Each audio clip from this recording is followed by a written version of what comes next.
यो इतिहासको सबैभन्दा असफल सबैभन्दा भ्रष्ट सरकार हो र जवाबदेहिता नभएको सरकार हो।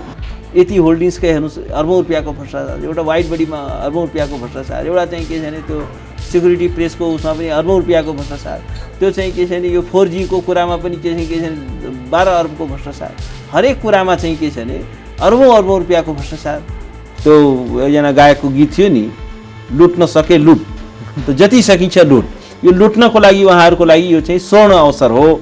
कोभिड आयो, उहाँलाई एउटा दशैं आए जस्तो। आखिर राज्यको त आधारभूत कर्तव्य हो नि नागरिकको जीवन बचाउनु, जीवन रक्षा गर्नु, जीवन नै सङ्कटमा छ। अब त्यो चाहिँ माग गर्न जाँदाखेरि, ध्यानाकर्षण गर्न जाँदाखेरि युवाहरूलाई समात्ने, कुट्ने, दमन गर्ने, तर अब उहाँको समर्थनमा चाहिँ जुलुस निकाल्न चाहिँ पाइन्छ।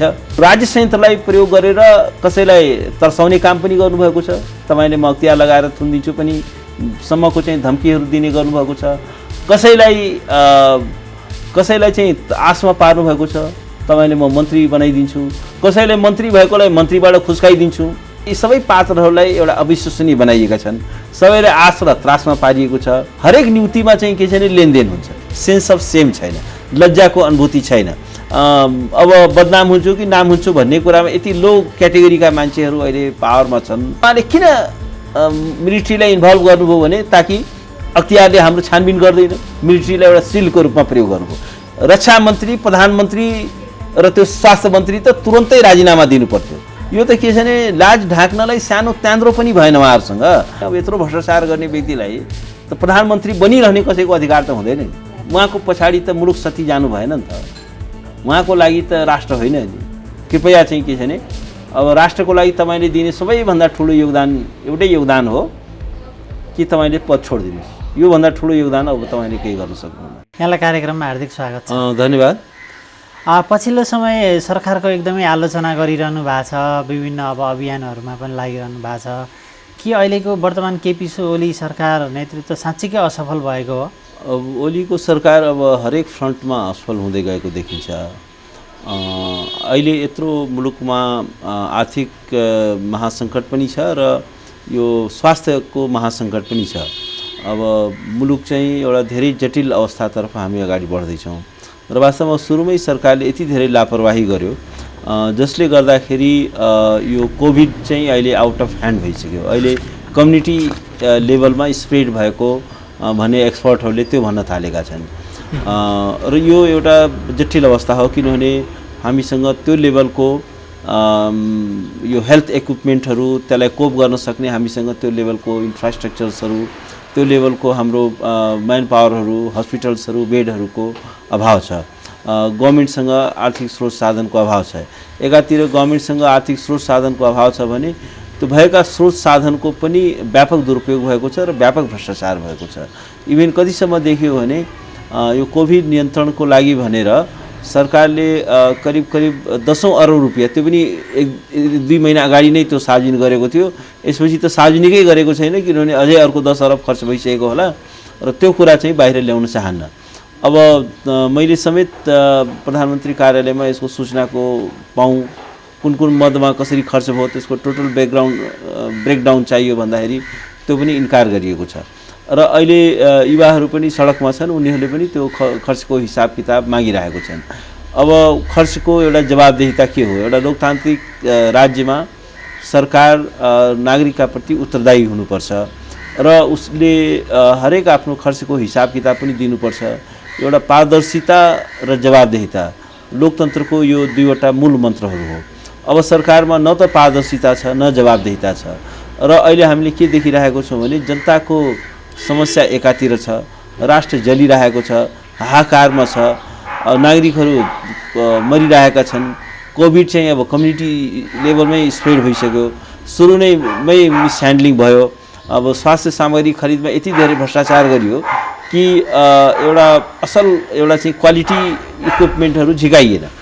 अब PCR मेसिनहरू पनि क्वालिटीको झिकाइएन, PCR किट्सहरू पनि झिकाइएन र त्यो के गरियो भने त्यसको सुरुमै यसको पर्याप्त टेस्टिङ भएन। अब विदेशबाट फर्किने नेपालीहरू जस्तो खास गरी भारतीय सिमानामा आइसकेकालाई पहिले कुरा त देशमै पस्न दिएन र अहिले चाहिँ के छ भने वार भारती सबैले पस्न दिएको छ। तर वास्तवमा गर्नु के पर्थ्यो भने सुरुदेखि नै जो सिमानामा आइसकेका थिए तिनीहरूलाई महिनौसम्म रोकेर राखियो, त्यसपछि सबैले पस्न दियो र तिनीहरूलाई कसैले पनि एउटा क्वारेन्टाइनमा राखिएन। र अहिले के हो भने अहिले पनि सिमानामा को राम्रो व्यवस्थापन छैन र अहिले पनि मान्छेहरू चाहिँ सिमाना चाहिँ पार गरेर आउँदैछन्।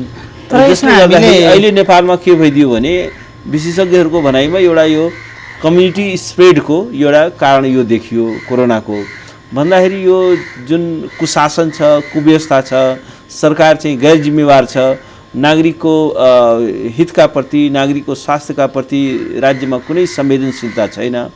र जसरी पनि यो त वास्तवमा उहाँहरूको लागि यो कोरोना आउनु भनेको उहाँहरूको लागि त स्वर्णकाल जस्तो भयो, किनभने त्यो भ्रष्टाचार गर्ने, पैसा कमाउने, किनभने यो बेलामा मान्छेहरूले अब यो त सङ्कटकाल छ, यो त अप्ठ्यारो स्थिति छ, अब हामीले सबै नियम प्रक्रिया कहाँ पुर्याउने र वास्तवमा के हो भने कानुनका सबै नियम प्रक्रियाहरू मिचेर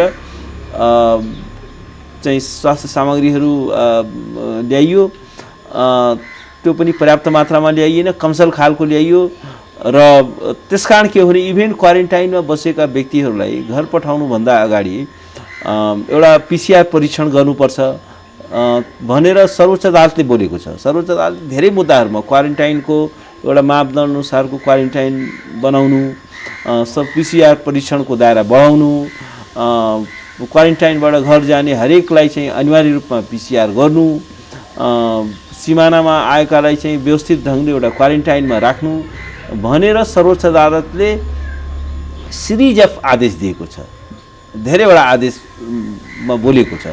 तर अब यो सरकार एउटा यस्तो अधिनायकवादी सरकार हो कि जनताको क्रिटिसिजमको पनि मतलब छैन, आफ्नो आधारभूत संवैधानिक दायित्व र कर्तव्य पनि भुलेको छ र अदालतको आदेशलाई पनि यसले व्यवस्था गरेको छ। वास्तवमा के हो भने जस्तो अहिलेको संविधानलाई कार्यान्वयन गर्नु त यो सरकारको, राज्यको प्रमुख दायित्व हो नि। त्यसमा मौलिक हक अन्तर्गत नागरिकको स्वास्थ्यको अधिकारलाई यहाँ प्रत्याभूत गरिएको छ, जीवनको अधिकारलाई प्रत्याभूत गरिएको छ, सामाजिक न्यायको, सामाजिक सुरक्षाको अधिकारलाई प्रत्याभूत गरिएको छ। अब अहिले यत्रो सामाजिक सुरक्षाको कुरा गर्दाखेरि, सामाजिक न्यायको कुरा गर्दाखेरि आज लाखौँ लाख मान्छेहरू चाहिँ बेरोजगार भए। त्यसो त सरकारले अहिले पनि भनिरहेछ नि, हामी राज्यको शिक्षा, स्वास्थ्य, जनताको स्वास्थ्यप्रति हामी एकदमै संवेदनशील छौँ, गम्भीर छौँ, हामी दक्षिण एसियामै सबैभन्दा राम्रो पोजिसनमा छौँ कोभिड नियन्त्रणमा भनेको छ नि। अब यो कुरामा कुनै सत्यता देखिँदैन। अब सरकारले को भनाइ र गराइमा कुनै एउटा धेरै ठुलो खाडल छ, जे भन्छ त्यो गर्दैन, जे गर्छ त्यो भन्दैन र गम्भीर रूपमा अपारदर्शिता र कुशासन छ र भ्रष्टाचारले अब सबै सिमाना चाहिँ क्रस गरिसकेको छ। यति धेरै भ्रष्ट सरकार, यति धेरै अपारदर्शी सरकार नेपालको इतिहासमा कहिले पनि थिएन र यसले गर्दाखेरि के हो भने आज नागरिकको स्वास्थ्य चाहिँ खतरामा परेको छ, धेरै ठुलो रिस्कमा अब हामी गइसक्यौँ। अब हामी चाहिँ वास्तवमा के हो भने जुन लेभलमा चाहिँ यो कम्युनिटी स्प्रेड हुँदैछ कोरोनाको, यो महासङ्कटतिर हामी अगाडि बढ्दैछौँ, यो अनम्यानेजेबल हुँदैछ, यसको व्यवस्थापन अब सम्भव होला जस्तो लाग्दैन।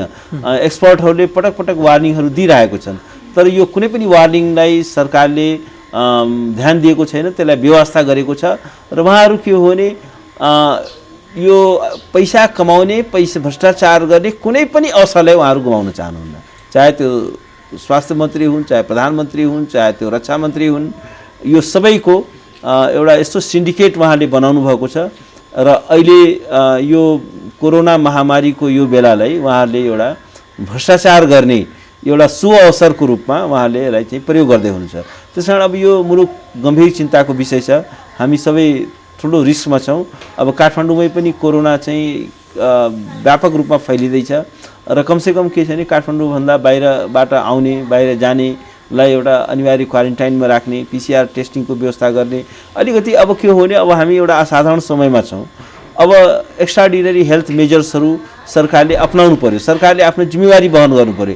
यहाँ के भयो भने अहिले पनि वास्तवमा के छ भने रियल पिक्चर, अहिले यसका जानकारहरूले के भन्छ भने अहिले जति सङ्ख्यामा कोभिड देखाइएको छ वास्तवमा त्यो वास्तविक सङ्ख्या योभन्दा कैयौँ गुणा बढी छ, किनभने हाम्रो टेस्ट नै न्यून छ। किनभने अब टेस्ट गर्नलाई पिसिआर किन्नु पर्यो। अब उहाँले चाहिँ के हो भने पिसिआरको त्यो पिसिआर किन्ने पैसा, मेसिन किन्ने पैसा, अब सब स्ट्यान्डर्ड चाहिँ मेसिनहरू मगाउनु भएको छ, त्यो बिग्रिन्छ। पिसिआर त्यसो त अब पिसिआरकै पनि विश्वसनीयता छैन भनेर जानकारहरू भन्छन्। त्यसका एक्सपर्टहरूको कुराहरू सुन्दाखेरि उहाँहरूको भनाइमा त यो पिसिआरको मेसिनको पनि विश्वसनीयता भएन, पिसिआर किट्सको पनि विश्वसनीयता भएन र उहाँहरूले कतिसम्म एउटा गैर जिम्मेवार कार्य गर्नुभयो भने एक्सपर्टहरूले इभन WHO ले पनि पटक पटक वार्निङ दियो कि यो आरडिटी त प्रयोगै गर्न हुँदैन, आरडिटीले कुनै रियल पिक्चर दिँदैन भनेर WHO ले यसमा चाहिँ पटक पटक वार्निङ दियो यहाँको एक्सपर्टहरूले भने। तर उहाँहरू चाहिँ के छ भने एकदमै चाहिँ त्यो सस्तो खालको र कामै नलाग्ने त्यो आरडिटी चाहिँ ठुलो सङ्ख्यामा चाहिँ उहाँहरूले चाहिँ चाइनाबाट मगाउनु भएको थियो। त्यसो भने राज्य गम्भीर नभएको अवस्थामा राज्यलाई खबरदारी गर्ने काम चाहिँ किन हुन सकेन, यो कसले गर्नु पर्थ्यो? अब होइन, सरकारलाई खबरदारी गर्ने काम भइरहेको छ। अब तपाईँहरू बोलिरहनु भएको छ, मिडियाले बोलिरहेको छ, सबैले ध्यान आकर्षण गरिरहेको छ। अब यो विषयका जानकारहरूले पनि बोलिरहेको छन्। यत्रो ठुलो भ्रष्टाचारको कुरो चाहिँ अब आइरहेको छ। अब मैले नै यो स्वास्थ्य सामग्री खरिदमा भ्रष्टाचार भयो भनेर उप प्रधानमन्त्री, स्वास्थ्य मन्त्री, यो स्वास्थ्य सचिव सबैको विरुद्धमा अख्तियारमा उजुरी पनि हालेको थिएँ। तर अब के हो भने त्यो उजुरीको छानबिन गर्दैन। अब छानबिन गर्ने पनि राज्यकै निकायहरूले गर्ने हो। राज्यको निकाय सबै एउटा सेटिङमा छन्, सबै एउटा मिलोमतोमा छन्। कसैको पनि उत्तरदायित्व र जवाबदेहिता कहीँ पनि छैन। कसैले पनि राष्ट्रको माया छैन, कसैलाई जनताको माया छैन, नागरिकको माया छैन। सबैलाई चाहिँ के छ भने पावर चाहिएको छ, सबैलाई पैसा चाहिएको छ र यसका लागि पावरको दुरुपयोग गर्ने, शक्तिको दुरुपयोग गर्ने, आफूमा जुन पाएको जुन अथोरिटी छ त्यसलाई म्यासिभली चाहिँ मिसयुज गर्ने, यो खालको एउटा प्रवृत्ति देखिएको छ। र एउटा अर्को खतरनाक प्रवृत्ति के देख्यो भने अब हाम्रा सरकारको मान्छेहरूमा कस्तो देख्यो भने उहाँहरूमा कुनै पनि अलिकति पनि सेन्स अफ सेम छैन, लज्जाको अनुभूति छैन। अब बदनाम हुन्छु कि नाम हुन्छु भन्ने कुरामा यति लो क्याटेगोरीका मान्छेहरू अहिले पावरमा छन्, सत्ता सञ्चालनमा छन् कि उहाँहरूको त्यो लेभलको संवेदनशीलता पनि छैन। उहाँलाई नामसँग पनि मतलब छैन, बदनामसँग पनि मतलब छैन। असाध्यै लो क्याटेगोरीका मान्छेहरू अहिले सत्ता सञ्चालनमा छन्। मुलुकलाई नै एउटा चाहिँ सिन्डिकेट जस्तो बनाइसके र एउटा प्राइभेट कम्पनी जस्तो भयो। मुलुक नै कस्तो भयो, एउटा प्राइभेट कम्पनी जस्तो भयो। उहाँहरूको एउटै धर्म हो, एक सूत्रीय कार्यक्रम छ, त्यो हो लुट। त्यो एकजना गायकको गीत थियो नि, लुट्न सके लुट, त जति सकिन्छ लुट। यो लुट्नको लागि उहाँहरूको लागि यो चाहिँ स्वर्ण अवसर हो। र यसका लागि चाहिँ के छ भने अब नागरिकहरू जस्तो अहिले युवाहरू सडकमा आउँछन्, उनीहरूलाई समातेर थुन्छ। अब एउटा संविधान प्रदत्त अधिकार हो, कुनै पनि नागरिक एउटा सरकारको आलोचना गर्ने अधिकार छ, विरोध गर्ने अधिकार छ, प्रदर्शन गर्ने अधिकार छ। यदि प्रदर्शन शान्तिपूर्वक छ भने सरकारले त्यसमा हस्तक्षेप गर्न पाउँदैन। तर यहाँ के भइरहेको छ भने त्यो प्रदर्शन गर्न पनि दिँदैन। तर प्रदर्शनको नाममा कतिपय अब तपाईँको अलिकति अन्ठसन्ठ पनि व्यक्त गर्ने, अब त्यो शाब्दिक शब्दहरू पनि हामी चाहिँ त्यो अलिकति तल्लो स्तरको प्रयोग गर्दाखेरि त राज्यलाई पनि अलिकति दुख्छ होला नि त, प्रधानमन्त्रीलाई पनि दुख्छ होला। तल्लो स्तरको त मलाई थाहा भएन। तर एउटा कुरा के हो भने नागरिकलाई विरोध प्रकट गर्ने अधिकार छ, नागरिकलाई आलोचना गर्ने अधिकार छ। नागरिक एउटा सार्वभौम सत्ता सम्पन्न हामी सबै नागरिकहरू हौँ। हामी संविधानले नै हाम्रा अधिकारहरू प्रत्याभूत गरेको छ, ग्यारेन्टी गरेको छ, सुनिश्चित गरेको छ। र त्यो संविधान प्रदत्त अधिकारले जस्तो भन्नुहोस् न, म नै अस्ति यो गिरफ्तार भएपछि युवाहरू म पुगेको थिएँ प्रहरी स्टेसनमा। त्यहाँ मैले त्यो युवाहरूसँग छलफल कुरा गरेँ, प्रहरी स्टेसनमै गएर मैले छलफल गरेँ। उहाँलाई चाहिँ थोनामा राखिएको थियो। त उहाँहरूको भनाइ के थियो भने हामी त प्रदर्शन स्थलमा पुग्नै पाएको थिएनौँ। कोही फुटपाथमा हिँड्दा हिँड्दै कसैलाई समात्यो, कसैलाई चाहिँ अब प्रदर्शन स्थलमै हामी पुगेका थिएनौँ, कसैले भाटभेटिनीबाट समात्यो भन्ने कुराहरू मलाई बताइयो। र वास्तवमा के छ भने त्यो वास्तविकता पनि त्यही नै देखियो। कसैले बाटोबाट हिँडिरहेको अवस्थामा समातियो। र अहिलेको खास गरेर मैले यो युवाहरूको चाहिँ मैले आन्दोलन चाहिँ अनुशासित देखेको छु, र उनीहरू चाहिँ के छ भने सोसल डिस्टेन्सिङ पालन गरेर मास्क लगाएर त्यसरी गरेको देखिन्छ। कुनै धेरै ठुलो सङ्ख्या पनि थिएन। अस्ति त जम्मा 18 जना युवाहरू मात्रै थिए। अब एउटा कुरा भन्नुहोस्, सरकारको बारेमा ध्यान आकर्षण गर्ने, सरकारले गरेका कोभिडको चाहिँ राम्रो व्यवस्थापन गर, नागरिकको स्वास्थ्यको चाहिँ संरक्षण गर, सुरक्षा गर, नागरिकको जीवन बचाऊ। आखिर राज्यको त आधारभूत कर्तव्य हो नि नागरिकको जीवन बचाउनु, जीवन रक्षा गर्नु। जीवन नै सङ्कटमा छ। अब त्यो चाहिँ माग गर्न जाँदाखेरि, ध्यान आकर्षण गर्न जाँदाखेरि युवाहरूलाई समात्ने, कुट्ने, दमन गर्ने। तर ओलीजी आफै प्रधानमन्त्री हुनुहुन्छ, जस्तो कस्तो पनि तर्क दियो भने होइन यो त अहिले यो सङ्क्रमणको बेला छ, कहाँ जुलुस निकाल्न पाइन्छ। अब उहाँको समर्थनमा चाहिँ जुलुस निकाल्न चाहिँ पाइन्छ। उहाँले चाहिँ के छ भने देशभरि नै आफ्ना चाहिँ के छ भने समर्थकहरू चाहिँ परिचालित गर्नुभयो र माइतीघर मण्डलादेखि लिएर अरू देशका अरू ठाउँहरूमा पनि लगातार जुलुस निकाल्नुभयो र तल्लो स्तरको के छ भने उहाँले आफ्नै पार्टीका नेताका विरुद्धमा चाहिँ यी सबै विदेशी दलाल हुन् भनेर नारा लगाउनुभयो। अब यो चाहिँ तल्लो स्तर भएन। उहाँले चाहिँ आफ्नै पार्टीको नेताहरूलाई चाहिँ यी सबै विदेशी दलाल हुन् कस्तो चाहिँ भल्गर शब्दहरू त्यहाँ प्रयोग गरेको हामीले सुनेका छौँ, देखेका छौँ। र अब यदि साँच्चीकै उहाँकै आफ्नै पार्टीका सबै नेताहरू विदेशी दलाल हुन् भने अब त्यो दलालसँग एउटै पार्टीमा बस्न मिल्छ कि मिल्दैन, त्यो दलालसँग फेरि वार्ता गर्न मिल्छ कि पर्दैन, ती दलालहरू सबैलाई चाहिँ बालुवाटारमा ल्याएर दिनै चाहिँ वार्ता गर्न मिल्छ कि मिल्दैन, त्यो पनि त एउटा गम्भीर नैतिक प्रश्न छ नि। त उहाँ चाहिँ के छ भने एक त अब बालुवाटार जुन अफिसियल प्राइम मिनिस्टरको अफिस हो त्यो पार्टी अफिस होइन, त्यसको पनि दुरुपयोग भइरहेको छ। त्यसमा पनि के हो भने अब तिनलाई दलाल पनि भन्ने, दलाल भन्न लगाउने। र एउटा कुरा के पनि हो भने कुनै पनि एउटा लोकतान्त्रिक समाजमा, कुनै पनि एउटा लोकतान्त्रिक राष्ट्रमा सरकारले चाहिँ जुलुस निकाल्दैन। जुलुस निकाल्ने काम सरकारको होइन, जुलुस निकाल्ने काम चाहिँ के छ भने नागरिकहरूको हो, अपोजिसनको हो। तर सरकारको काम के हो भने प्रधानमन्त्रीले त भन्नुभएको छ नि मैले निकाल्न लगाएको होइन भनेर। उहाँले नै निकालेको हो र यो राज्यकै स्रोत साधनको प्रयोग भएर यो चाहिँ के हो भने एउटा फासिज्मको एउटा लक्षण हो। फासिस्ट व्यवस्थामा मात्रै सरकारले चाहिँ आफ्नो पक्षमा चाहिँ भिड देखाउँछ, भिडतन्त्र देखाउँछ र के भन्छ भने ल म चाहिँ पपुलर छु।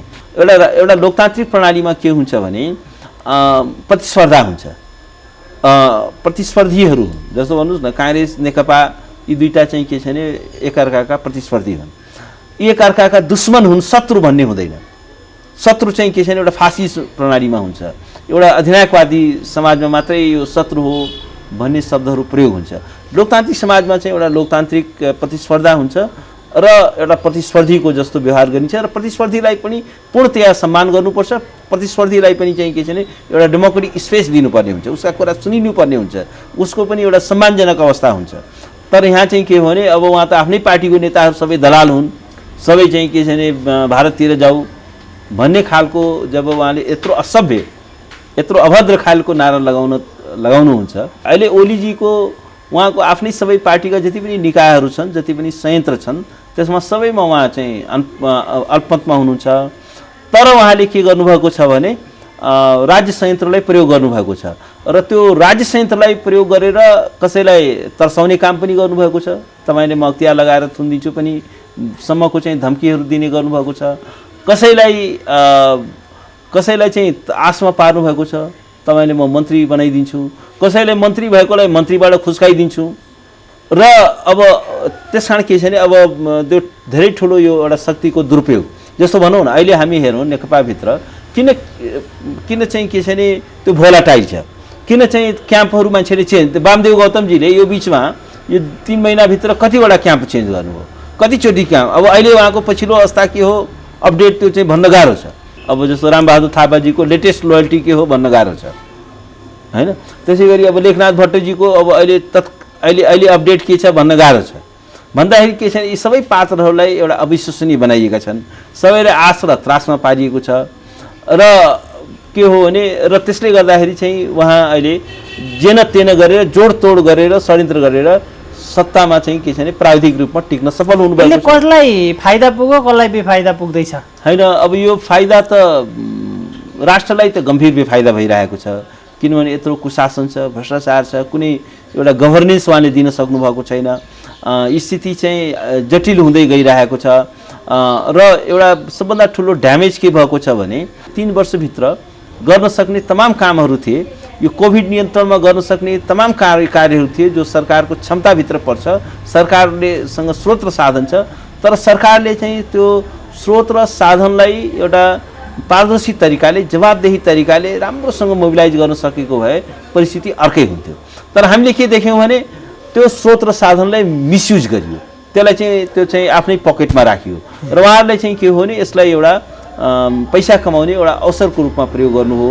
उहाँलाई त के छ भने दसैँ आए जस्तो भयो वास्तवमा भन्यो भने। यो त कोभिड आयो, उहाँलाई एउटा दसैँ आए जस्तो भयो। ल यसबाट त अब सारा खरिद ऐनले जुन तोकेका प्रक्रियाहरू छन् त्यो सबै प्रक्रियाहरूलाई चाहिँ उहाँहरूले निरस्त गर्नुभयो। हुँदा कतिसम्म गर्नु भने मिलिट्रीलाई पनि यो प्रोक्योरमेन्ट प्रोसेसमा चाहिँ इङ्गेज गर्नुभयो। मिलिट्रीको काम चाहिँ के हो भने यो स्वास्थ्य सामग्रीको एक्सपर्ट होइन।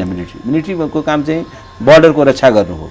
रक्षासँग सम्बन्धित सामग्री भएको भए मिलिट्रीले आफ्नो एउटा एक्सपर्टिज दिन सक्थ्यो, तर स्वास्थ्यको बारेमा उसको कुनै एक्सपर्टिज छैन। तर उहाँले किन मिलिट्रीलाई इन्भल्भ गर्नुभयो भने ताकि अख्तियारले हाम्रो छानबिन गर्दैन, मिलिट्रीलाई एउटा सिलको रूपमा प्रयोग गर्नुभयो। मिलिट्रीले यो कुरा बुझ्यो, सेनालाई समेत बदनाम गर्न खोज्नुभयो। सेना त एउटा मुलुकको वास्तवमा भन्यो भने एउटा धेरै इम्पोर्टेन्ट इन्स्टिट्युसन हो, त्यसप्रतिको चाहिँ एउटा चाहिँ ट्रस्ट समाप्त भयो भने मुलुक नै गम्भीर खतरामा पर्छ। तर सेनालाई समेत उहाँले चाहिँ के छ भने विवादमा ल्याउने कुरामा चाहिँ कुनै कसर छोड्नु भएन र सेनाले अब यो कुरा बुझेपछि औपचारिक रूपमा सेना यो प्रक्रियाबाट बाहिरियो।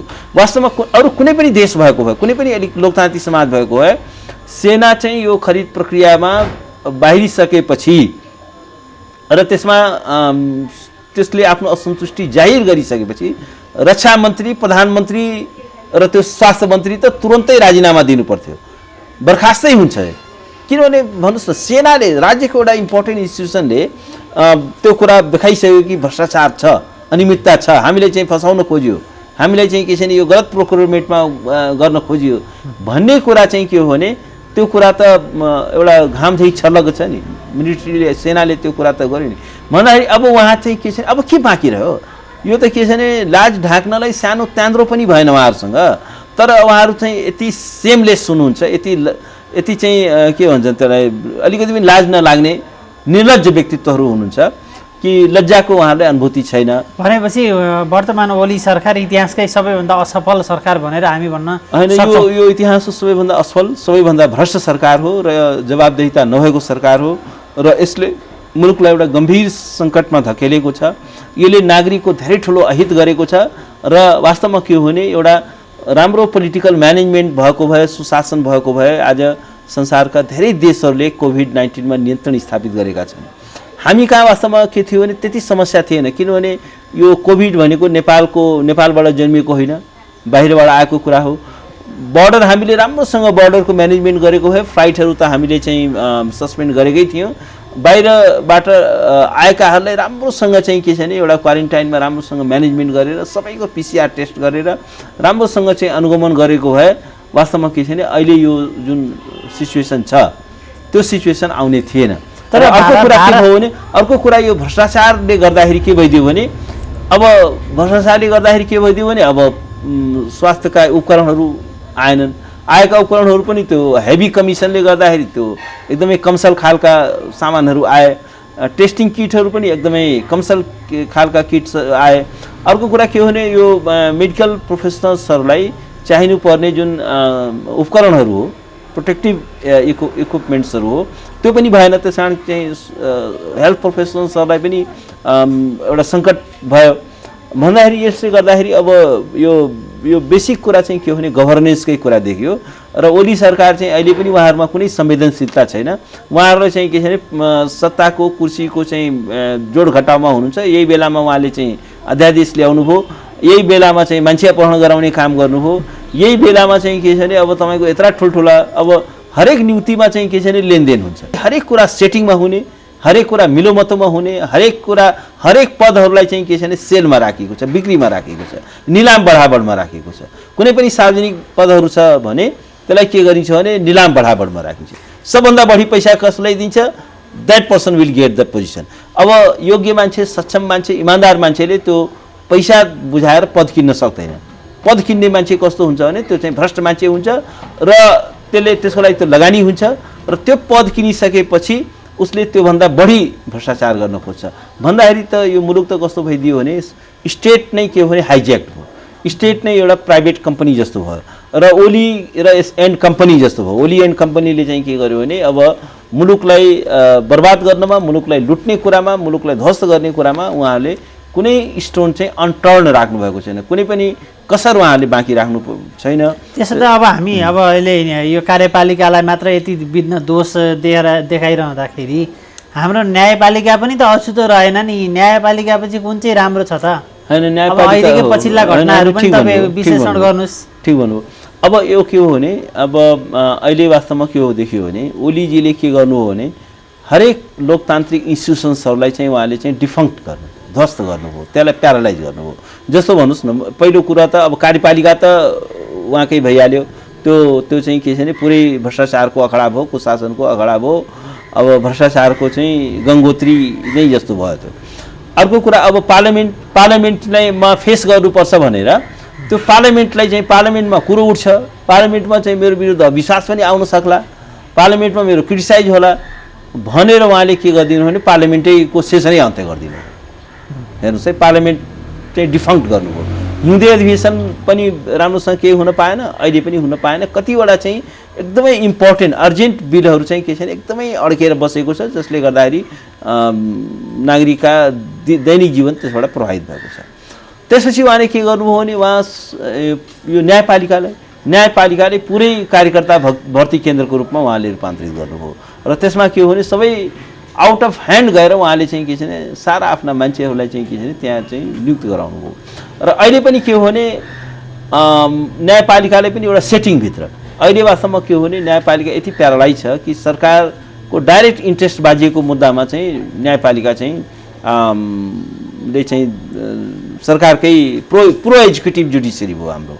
हाम्रो जुडिसियरी कस्तो हो भने त्यसलाई प्रो एक्जिक्युटिभ बनाइयो र त्यसलाई, किनभने त्यहाँ आफ्ना सबै अब साँच्चै भन्यो भने judiciary has been packed by the कार्यकर्ताज, पार्टी वर्कर्स, क्याडर्स र लो लेभलका मान्छेहरू जसको कुनै लिगल ब्रेन छैन, लिगल अन्डरस्ट्यान्डिङ छैन, सी ग्रेडका। जस्तो संसारमा जहाँ पनि के हुन्छ भने जहाँ लयरबाट चाहिँ न्यायाधीश बनाइन्छ त्यहाँ के गर्छ भने त्यहाँ जुन फाइनेस्ट लिगल ब्रेनहरू जसको इन्टिग्रिटी छ त्यस्तोलाई चाहिँ न्यायाधीश बनाइन्छ। हामी कहाँ के गरियो भने जसको कुनै इन्टिग्रिटी पनि नभएका, कुनै चाहिँ लिगल ब्रेन पनि नभएका मान्छेहरूलाई चाहिँ राजनीतिक कार्यकर्ताहरूलाई र पैसाको भरमा पनि, कति त पैसाको भरमा पनि पद किनेका छन् र त्यस्तो व्यक्तिलाई एउटा चाहिँ न्यायपालिकामा ल्याइयो। र यस कारण के छ भने अब अहिले न्यायपालिका वास्तवमा भन्यो भने प्यारालाइज छ र न्यायाधीशहरू यति असक्षम छन्, धेरै ठुलो सङ्ख्यामा न्यायाधीशहरू असक्षम छन्, धेरै ठुलो सङ्ख्यामा न्यायाधीशहरू भ्रष्ट छन् र धेरै ठुलो सङ्ख्यामा न्यायाधीशहरू सेटिङमा काम गर्छन्। त्यस कारण के हो भने अब न्यायपालिकाको अवस्था पनि त्यस्तै छ। अब पछिल्लो मुद्दा हामीले हेऱ्यौँ, त्यो मुद्दा चाहिँ के हो भने जुन प्रहरी अफिसरको जुन मुद्दा थियो त्यो नै वास्तवमा के हो भने कुनै न्यायशास्त्रले, कानुनको कुनै सिद्धान्तले त्यस्तो फैसला गर्नै मिल्दैन, त्यसरी उन्मुक्ति दिनै मिल्दैन। अब सजायलाई अत्यधिक रूपमा घटाइयो, त्यहाँ कुनै न्यायिक सिद्धान्तहरूको प्रयोग गरिएन र त्यसले गर्दाखेरि आज एउटा म्यासिभ चाहिँ के छ भने पब्लिक क्रिटिसिजम त्यसले त अब के भयो भने यो कसैले एउटा मान्छे मारेर आएर मैले मान्छे मारेँ भनेर चाहिँ प्रहरीमा हाजिर हुँदाखेरि त उसको सजाय त स्वतः घट्ने रहेछ नि। होइन, त्यो नजिक त त्यही स्थापना भयो नि। होइन, त्यो मारेँ भनेर पनि भनेको छैन। वास्तवमा के हो भने अदालतमा आएर त्यो मैले मारेँ भनेर भनेको छैन। अदालतमा मारेँ भनेको भए पनि अलिकति न्यायलाई सहयोग गरेको भन्ने मानिन्थ्यो।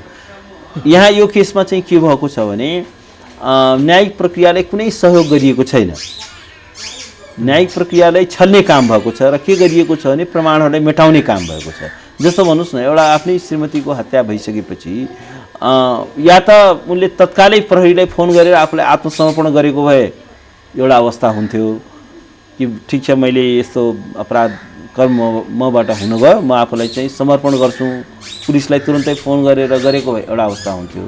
तर त्यसको ठिक विपरीत के गरियो भने उहाँले सरकारी गाडीको प्रयोग गरेर, सरकारी स्रोत साधनको प्रयोग गरेर त्यो लासलाई टुक्रा टुक्रा गर्नुभयो। त्यसपछि उहाँले लगेर जङ्गलमा जलाउनु भयो, लासलाई डढाउनु भयो।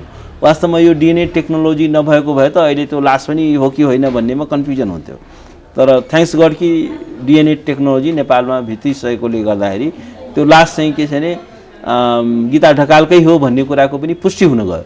भन्दाखेरि उहाँले त प्रमाणले मेचाउने काम गर्नुभयो नि त। प्रमाण अदालतलाई सहयोग गरेको छैन, न्यायिक प्रक्रियालाई सहयोग गरेको छैन, अनुसन्धानलाई सहयोग गरेको छैन। उनले के गरे? प्रमाणलाई मेटाउने काम गरे। अब त्यस्तो मेटाउने काम गरेको एउटा व्यक्तिलाई सजायमा भारी छुट दिने भन्ने कुरा त त्यो कुनै पनि एउटा न्यायिक मूल्य मान्यता सिद्धान्त अगाडिका जुन फैसलाहरू हुन् त्योसँग मेलै खाँदैन। त्यसले कस्तो नजिर स्थापित गर्दैछ हाम्रो न्यायालय? अब स्वच्छ, पारदर्शी र इमान्दारिता भन्ने न्यायालयमा खड्किएको भन्ने हामीले आभास पाएको अब न्यायपालिकाको एउटा कुरा के हो भने वास्तवमा हामी यो मैले देखेको अहिलेको हाम्रो संविधान, अहिलेको लोकतन्त्र चाहिँ हामी गम्भीर सङ्कटमा छौँ। किनभने अब न्याय मर्दै गएको अवस्था छ, न्यायपालिका चाहिँ अत्यन्त कमजोर हुँदै गएको अवस्था छ र तीनटा चिजहरू एउटा न्यायपालिकाको लागि चाहिन्छ। एउटा कुरा त न्यायपालिका स्वतन्त्र हुनु पर्यो, न्यायपालिका स्वतन्त्र छैन, राजनीतिको कालो छायाभित्र न्यायपालिका छ। न्यायपालिकाको न्यायाधीशहरू जुन नियुक्ति हुन्छन् त्यो सबै राजनीतिक कार्यकर्ताहरूलाई भर्ती केन्द्र बनाइएको छ, त्यसकारण न्यायपालिका स्वतन्त्र छैन, न्यायपालिका सक्षम पनि छैन। न्यायपालिकाको वास्तवमा के छ भने प्रभावकारिताको लागि तीनवटा एलिमेन्ट चाहिन्छ। एउटा स्वतन्त्रता, स्वतन्त्र छँदै छैन। सक्षम, अब यो राजनीतिक कार्यकर्ताहरू पैसा दिएर न्यायाधीश बन्न थालेपछि त्यो सक्षम हुने कुरो भएन। अब अहिले तपाईँले हेर्नुहोस् जुन सेवाग्राहीहरू छन् तिनीहरू मुद्दावालाहरू के छ भने उनीहरूलाई राम्रो वकिल चाहेको छैन, उनीहरूलाई बिचौलिया चाहिएको छ। किनभने अब वकिलको बहसको भन्दा पनि अब बिचौलियाले सेटिङ मिलाउन सक्ने मान्छे चाहिएको छ। भन्दाखेरि के छ भने अब त्यहाँ त सेटिङ मिलाउने भनिसकेपछि त्यहाँ कुनै सक्षम न्यायाधीश पनि हुने भएन, भ्रष्टाचारले पैसा दिन्छ उसको पक्षमा चाहिँ फैसला हुने भयो। अब न्यायाधीशहरू छैनन्, फैसलाधीशहरू मात्रै छन्। हेर्नुहोस्, यो हामीले न्यायालय भन्छौँ नि, यो न्यायालय हो, न्यायालय त रहेन, किनभने न्याय पर्नु पऱ्यो नि त, न्याय दिनु पऱ्यो नि त। यो चाहिँ के छ भने फैसलासम्म हुने भयो। अब न्यायाधीश छैन कि फैसलाधीश मात्रै भयो। न्याय पर्नुसँग उहाँहरूको सरोकार भएन, किनभने न्यायालय पनि एउटा चाहिँ के हो भने एउटा किनबेचको एउटा वस्तु बनाइयो धेरै ठुलो सङ्ख्यामा। म यो भन्दिनँ, केही सङ्ख्यामा अहिले पनि इमान्दार न्यायाधीशहरू पनि छन्, केही सङ्ख्यामा अहिले पनि सक्षम न्यायाधीशहरू छन्, तर ती इमान्दार र सक्षम न्यायाधीशहरूलाई चाहिँ के छ भने पाखा पारिएको छ। आज तपाईँ जिल्ला अदालतमा धेरै सक्षम न्यायाधीशहरू छन्, ती न्यायाधीशहरूलाई हाइकोर्टमा ल्याइएन र वकिलको नाममा के छ भने यस्ता चाहिँ के छ भने सी ग्रेडका मान्छेहरू, जसको वकालत नचलेका मान्छेहरू, जसको कुनै चाहिँ पब्लिक चाहिँ एउटा चाहिँ पहिचान छैन, जसले चाहिँ कुनै चारवटा मुद्दामा पनि गतिलोसँग बहस गरेको छैन, जसलाई कुनै कानुनी प्रक्रियाको जानकारी पनि छैन, टेक्निकली चाहिँ बिएलको एउटा सर्टिफिकेटसम्म लिएको छ, त्यो पनि 3rd डिभिजन पास भएर कोही के भएर त्यस्तै खालको एउटा लिएको छ। कतिको त साँच्चै भन्यो भने सर्टिफिकेटै पनि शङ्काको घेरामा छ। कतिजना न्यायाधीशहरूको त वास्तवमा छानबिन गर्ने हो भने त्यो सर्टिफिकेटमै पनि प्रब्लम आउन सक्छ। त्यसकारण के भइदियो भने अब सक्षमता पनि भएन। र अर्को कुरा के हुन्छ भने एउटा प्रभावकारी न्यायपालिकाको के हुन्छ भने एउटा चाहिँ उत्तरदायित्व, न्यायपालिका पनि चाहिँ के छ भने उत्तरदायी हुनुपर्छ।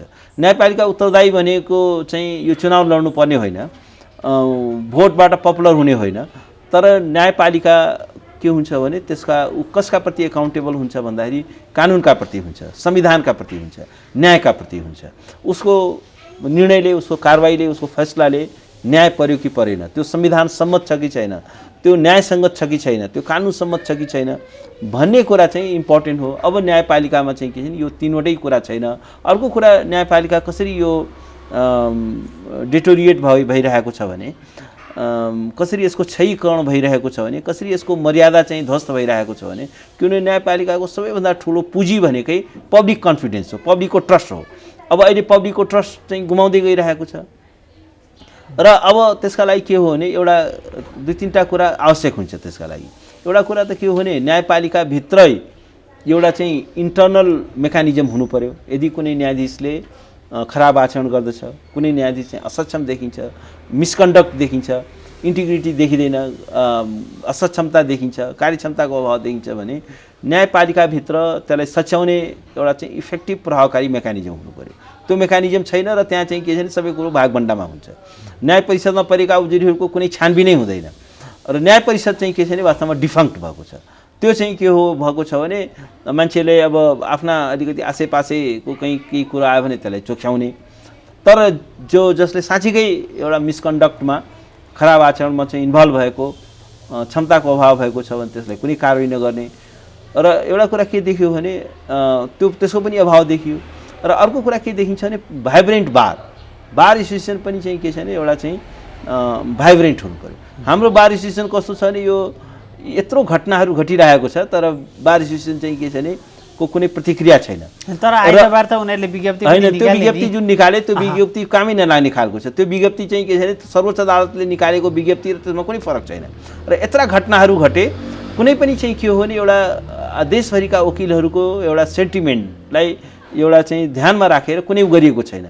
र असम्म के छ भने अब यो बार एसोसिएसन पनि कस्तो हो भने यो न्यायाधीश बन्न पाइन्छ कि, नियुक्त बन्न पाइन्छ कि भनेर धेरै ठुलो सङ्ख्यामा त नन प्रोफेसनल मान्छेहरू, पार्टीको त्यो बार एसोसिएसनमा को पदाधिकारी हुने भन्ने कुरा वकिलहरूले निर्धारण गर्दैन, त्यो पार्टी अफिसरबाट चाहिँ के छ निर्धारण गरिन्छ। पार्टीका चाहिँ अफिसबाट जब पार्टी अफिसबाट नै न्यायाधीश नियुक्त हुने, पार्टी अफिसबाट नै चाहिँ के छ भने बार एसोसिएसनका चाहिँ पदाधिकारीहरू सदस्यहरू नियुक्त हुने भइसकेपछि अब चाहिँ के हो भने त्यहाँबाट पनि कुनै आशा भएन। किनभने एउटा बार यदि प्रभावकारी भयो, सशक्त भयो भने त्यसले के गर्छ भने एउटा जुडिसियरीकोलाई एउटा ट्र्याकमा राख्छ, जुडिसियरीलाई चाहिँ एउटा एकाउन्टेबल बनाउँछ।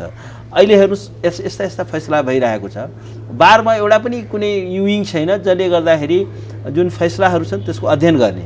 एउटै न्यायाधीशले यो उस्तै फ्याक्ट प्याटर्न भएको मुद्दामा एउटा कुरा बोल्छ, अर्कोमा अर्को कुरा बोल्छ र त्यो फैसला न्यायिक रूपमा चाहिँ मिलेको छ कि छैन भनेर कमसेकम के छ भने बारले पनि के छ भने त्यसको अलिकति अध्ययन गर्ने, त्यसको बारेमा चाहिँ एकाउन्टेबल बनाउने, त्यसमा डिसिसनहरू गराउने, जसले गर्दाखेरि के छैन अब न्यायाधीशहरूलाई के छ भने कुनै सेन्सर छैन। उहाँलाई के लाग्छ भने हामीले जे गरे पनि हुन्छ, किन न्याय परिषद कारवाही गर्नुपर्ने निकाय छ त्यसले केही गर्दैन, त्यहाँ चाहिँ सेटिङ मिलायो भने केही हुँदैन, सेटिङ बिग्रियो भने फेरि कारवाहीमा पर्छ। यो पनि विचार गर्नुहोस्, त्यहाँ सेटिङ मिलाइराख्नु पऱ्यो, त्यहाँ केही पनि हुँदैन। र बार एसोसिएसन पनि के छ भने पुरै प्यारालाइज छ, पुरै डिफङ्क छ र यसबाट कुनै अब आशा गर्ने ठाउँ छैन। अब त्यस कारण के हो भने अब एउटा कुरा के हो भने मैले अहिलेको अवस्था कस्तो देखिन्छ भने अहिलेको न्यायपालिकाले सबैभन्दा ठुलो खतरा भित्रैबाट छ।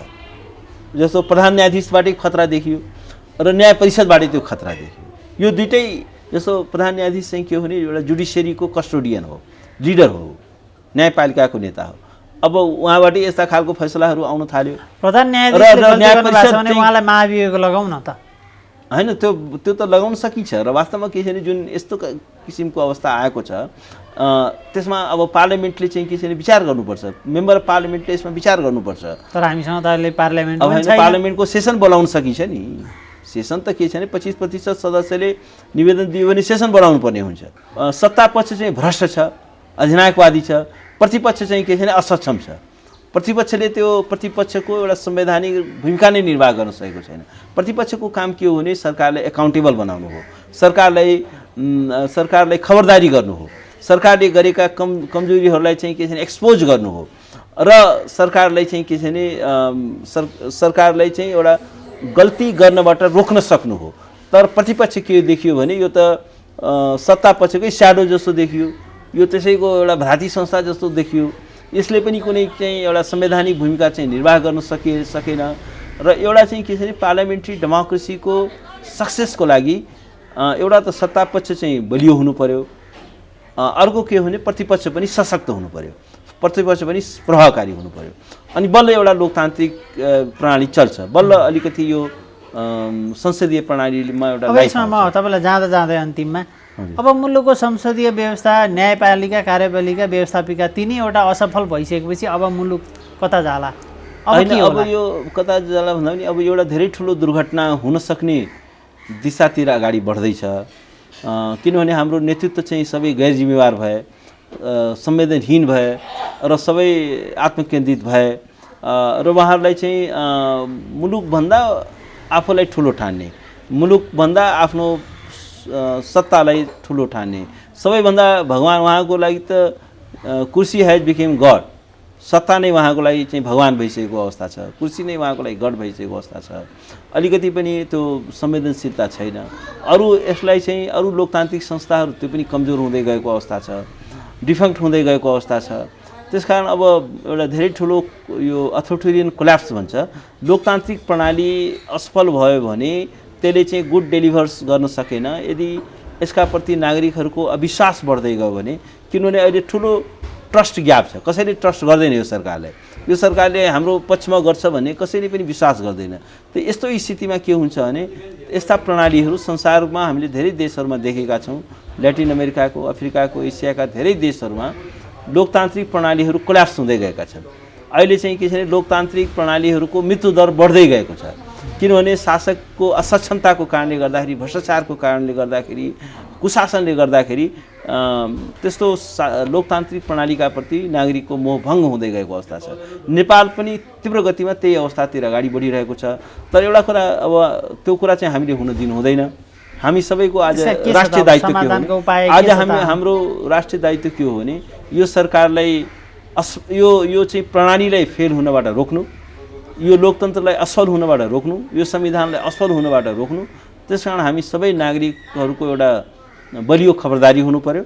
हामी यो सरकारलाई सचिनलाई बाध्य बनाउन सक्नु पर्यो।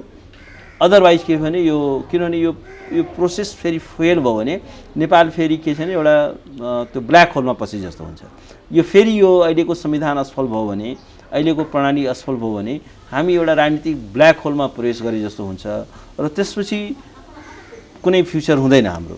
त्यसकारण के भने हामी सबैको चाहिँ कोसिस हुनु पर्यो। यो हाम्रो सबैका लागि, हामी यो राष्ट्रका सबै नागरिकहरूका लागि it's a matter of life and death. अब यो लोकतन्त्र गुम्यो, यो संविधान गुम्यो भने फेरि लोकतन्त्र आउने कुरो अब कता कता, फेरि संविधान बन्ने कुरो कता कता, फेरि मुलुकमा स्थिरता आउने कुरो कता कता। त्यसकारण के हो भने जसरी पनि यसलाई हामीले बचाउनै पर्छ र यसका लागि के हो भने अब नेपालको इतिहासमा दुईवटा जनआन्दोलन भए। अब जुन किसिमको यो असक्षमता, भ्रष्टाचार देखिँदैछ, कुरीति देखिँदैछ, अब यदि पर्यो भने हामी जनआन्दोलन 3 का लागि पनि अब तयार हुनुपर्छ, यो संविधानलाई बचाउनको लागि, यो लोकतन्त्रलाई बचाउनको लागि। अब हामी अन्तिममा जस्तो हामी अब सधैँभरि अब आन्दोलन मात्रै कतिसम्म के पाउनका लागि हामीले आन्दोलन गर्ने त? राजनीतिक एउटा चाहिँ इस्टाब्लिसको लागि भन्यौँ 62-63 सालदेखि त्यत्रो आन्दोलन पनि अब यसमा एउटा के छ भने नि के हुन्छ भने कहिलेकाहीँ साइलेन्स इज अल्सो क्राइम भन्छ के। अब मौन भएर बस्नु पनि एउटा अपराध हो। यत्रो व्यथिति छ, यत्रो भ्रष्टाचार छ, यत्रो नागरिक मरिरहेको छन्, यत्रो चाहिँ राष्ट्रलाई सङ्कटमा पारिएको छ, यसरी चाहिँ संविधान नै अपहरित हुँदैछ। अब हामी चुप लागेर बस्नु भनेको पनि त्यो एउटा अपराध हो। र एउटा कुरा के हो भने अब यो कस्तो हुन्छ भने यो लोकतन्त्र सुशासन भन्ने कुरा यो एकचोटि स्थापित भयो अब सधैँ भइरहन्छ भन्ने कुरो होइन। हरेक जेनेरेसनले यसका लागि लडिरहनु पर्ने हुन्छ, बोलिरहनु पर्ने हुन्छ, खबरदारी गरिरहनु पर्ने हुन्छ। छिटो हामी चाहिँ परिवर्तन खोजिरहेछौँ, यति धेरै छिटो चाहिँ हैन, यो परिवर्तन अपेक्षा गर्छौँ, यो पनि त सही होइन होला नि। अब यस्तो छ अब हामी अहिले स्थिर 5 वर्षको सरकार भनेका छौँ अनि अब 3 वर्षमा सरकार ढाल्ने खेल भयो। सरकार ढाल्ने भन्दा पनि सरकारलाई जवाबदेह बनाउने कुरा हो, सरकारले एउटा सचिन बाध्य गराउने कुरा हो। सरकार ढाल्ने कुरामा मेरो त्यति इन्ट्रेस्ट छैन। सरकार ढल्न पनि सक्छ आफ्नै असक्षमताले, आफ्नै मूर्खताले, तर त्यतातिर मेरो कोसिस छैन। र एउटा चाहिँ के हो भने अहिले जस्तो मानिलिनु नेकपाको बहुमत छ, त्यो नेकपाभित्र पनि त लिडरसिप चेन्ज हुनसक्छ नि त, लिडरसिप चेन्ज हुनसक्छ। र वास्तवमा के हो भने डेमोक्रेसी भनेकै के हो भने विकल्पहरू डेमोक्रेसीले प्रदान गरिरहन्छ। यदि एउटा व्यक्ति असफल हुन्छ अर्को व्यक्ति आउँछ, एउटा पार्टी असफल हुन्छ अर्को पार्टी आउँछ। त्यसमा लोकतन्त्र भनेको एउटा जहिले पनि विकल्प दिन सक्ने प्रणाली हो। र त्यसबाट चाहिँ के छ भने प्रणाली नै असफल बनाउनु हुँदैन, खेलको नियम नै तोड्नु हुँदैन, खेलको नियम चाहिँ कायम राख्दै, प्रणालीलाई कायम राख्दै, व्यक्ति भनेको त आउँछ जान्छ, सरकार भनेको त आउँछ जान्छ, मुलुक रहनु पर्यो, राष्ट्र रहनु पर्यो, संविधान रहनु पर्यो, लोकतन्त्र रहनु पर्यो। र सरकारले चाहिँ के हो भने best interest of the citizen, नागरिकको, राज्यको एउटा बेस्ट इन्ट्रेस्टमा काम गर्नुपर्ने। सरकारको काम के हो भने नागरिकहरूको चाहिँ बेस्ट इन्ट्रेस्टमा काम गर्ने, सर्वोत्तम हितमा काम गर्नु पर्यो। अब जति स्रोत साधन छ त्यसलाई चाहिँ एउटा प्रभावकारी ढङ्गले व्यवस्थापन गर्न सक्नु पर्यो। जति स्रोत साधन छ त्यसलाई एउटा बुद्धिमत्तापूर्ण ढङ्गले, पारदर्शी ढङ्गले, जवाबदेही ढङ्गले त्यसको व्यवस्थापन गर्न सक्नु पर्यो। अब त्यो गर्न सक्दैन भने जनता, सरकारले नागरिकप्रति गरेको जुन प्रतिज्ञा हो त्यो नै फुलफिल गर्न सक्दैन भने citizen have every right to replace the government. एउटा व्यक्तिका लागि त मुलुक नै बन्धक बनाउनु भएन। एउटा व्यक्तिका लागि व्यक्ति अपरिहार्य होइन नि, व्यक्ति त आउँछ जान्छ, राष्ट्र रहन्छ, नागरिक रहन्छ। त्यस कारण के छ भने त्यो चाहिँ पर्मानेन्ट कुरा हो, नेसन इम्पोर्टेन्ट कुरा हो, त्यसको इन्ट्रेस्ट पर्मानेन्ट कुरो हो। सरकार भनेको त एउटा व्यक्ति त अपरिहार्य हुँदैन। त्यस कारण के छ भने अब यत्रो भ्रष्टाचार गर्ने व्यक्तिलाई त प्रधानमन्त्री बनिरहने कसैको अधिकार त हुँदैन नि।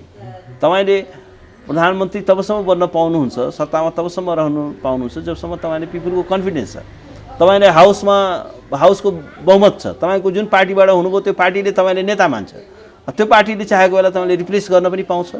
तपाईँले संसदमा चाहिँ के छ बहुमत गुमाउनु हो, आफ्नो संसदीय दलमा बहुमत गुमाउनु हो भने you have to leave, you have to go home एउटा ग्रेसफुल तरिकाले। भनेपछि अहिले नेकपाभित्र चाहिँ प्रधानमन्त्रीको राजीनामा मागेको स्वाभाविक हो? होइन, स्वाभाविक हो, किनभने प्रधानमन्त्रीको जुन असक्षमता देखियो, जुन भ्रष्टाचार देखियो, जुन असहिष्णुता देखियो, जुन चाहिँ उहाँले अधिनायकवादी शैलीमा काम गर्दै जानुभयो, जुन चाहिँ के छ भने नागरिकको स्वतन्त्रताहरूलाई चाहिँ ध्वस्त गर्ने गरी तपाईँ हेर्नु न कति जतिवटा कानुन आएको छ जम्मै स्वतन्त्रता विरोधी कानुनहरू उहाँले बनाउन खोज्नुभयो। उहाँले पार्टी तोड्नलाई अध्यादेशै ल्याउन खोज्नुभयो। उहाँ चाहिँ के छ भने राज्यलाई कब्जा गर्नलाई उहाँ चाहिँ संवैधानिक आयोगमा पनि चाहिँ के छ भने लाई चाहिँ कब्जा गर्न सक्ने गरी अध्यादेश ल्याउन खोज्नुभयो। र कहाँ छ अनुभूति? नागरिकलाई कहीँ न कहीँ एउटा सुशासनको अनुभूति त हुनु पर्यो नि। सारा भ्रष्टहरूलाई चाहिँ के छ भने उहाँले चाहिँ पावर दिँदै हुनुहुन्छ, सबै त्यो नियुक्ति त्यस्तो व्यक्तिलाई गर्दै हुनुहुन्छ। र अब हेर्नुहोस् अर्बौँ भ्रष्टाचार, यति होल्डिङ्सकै हेर्नुहोस् अर्बौँ रुपियाँको भ्रष्टाचार, एउटा वाइट बडीमा अर्बौँ रुपियाँको भ्रष्टाचार, एउटा चाहिँ के छ भने त्यो सिक्युरिटी प्रेसको उसमा पनि अर्बौँ रुपियाँको भ्रष्टाचार, त्यो चाहिँ के छ भने यो 4G को कुरामा पनि के छ भने 12 अर्बको भ्रष्टाचार, हरेक कुरामा चाहिँ के छ भने अर्बौँ रुपियाँको भ्रष्टाचार। अब यत्रो कुशासन, अब वास्तवमा के हो भने अब के गर्ने त? यस्तो स्थितिमा उहाँलाई चाहिँ उहाँको पछाडि त मुलुक सती जानु भएन नि त। उहाँको लागि त राष्ट्र होइन नि, राष्ट्रको लागि उहाँ होला। तर जबसम्म उहाँले राष्ट्रलाई सर्भिस दिनुहुन्छ, नभए घरमा जानुहोस्, आराम गर्नुहोस्। तपाईँ यत्रो बिरामी हुनुहुन्छ, तपाईँले हरेक अधिकार छ आफूलाई स्वास्थ्य लाभ गर्ने, तपाईँले नै प्रधानमन्त्री भइरहनुपर्छ भन्ने त के कुनै त्यस्तो कुनै राइटिङ इन द वाल हो र कुनै चाहिँ के छ भने भित्तामा लेखिएको अक्षर हो र? तपाईँ अपरिहार्य हो र? व्यक्ति आउँछ जान्छ, के भयो र? यत्रो दिन उहाँले गर्नुभयो, अब चाहिँ कमसेकम आराम गर्नुहोस्। मूलभूत कुरा हाम्रो सिस्टम र पद्धति राम्रो हुनु पर्यो। हाम्रो पद्धतिलाई बलियो बनाउनु पर्यो, पद्धतिलाई टिकाउनु पर्यो। व्यक्ति खराब व्यक्ति छ भने त्यसलाई चाहिँ पाखा लगाउँदै जानु पर्यो। अनि बल्ल चाहिँ एउटा लोकतन्त्रको जीवन्तता हुन्छ। खराब काम गर्ने बित्तिकै त्यो मान्छे दण्डित हुनै पर्यो। लोकतन्त्र भनेकै के हो भने राम्रो काम गर्छ भने त्यसलाई रिवार्ड गर्नु पर्यो, पुरस्कृत गर्नु पर्यो। खराब गर्ने बित्तिकै त्यसलाई दण्डित गर्नु पर्यो। अहिले प्रधानमन्त्रीजीको काम सबै खराबै देखियो, जनहितमा एउटा पनि केही काम गरेको देखिएन। र त्यस कारण के हो भने अब उहाँले चाहिँ पद चाहिँ उहाँले छोड्नु, त्यो नै राष्ट्रिय हितको लागि छ। र त्यसका लागि अब हामी त्यही आग्रह गर्छौँ उहाँलाई कि कृपया चाहिँ के छ भने अब राष्ट्रको लागि तपाईँले दिने सबैभन्दा ठुलो योगदान एउटै योगदान हो कि तपाईँले पद छोडिदिनुहोस्। योभन्दा ठुलो योगदान अब तपाईँले केही गर्न सक्नुहुन्न। तपाईँले पद छोड्नु हो भने राष्ट्रको लागि त्यो नै सबैभन्दा ठुलो योगदान हुन्छ, सबैभन्दा ठुलो कल्याण त्यही हुन्छ। त्यस कारण अब आफ्नो सेवाबाट तपाईँले राष्ट्रलाई मुक्त गर्नुहोस्। तपाईँको सेवाबाट अब राष्ट्रलाई चाहिँ के छ भने त्यो सेवाबाट अलग भइदिनुहोस्। राष्ट्रको लागि गरिएको तपाईँको तर्फबाट सबभन्दा ठुलो सेवा योगदान त्यही हुनेछ। हस्, धन्यवाद हजुरलाई समय दिनुभयो। धन्यवाद, मलाई आफ्नो विचार राख्ने मौका दिनुभयो। यो समसामयिक विषयमा धेरै धन्यवाद।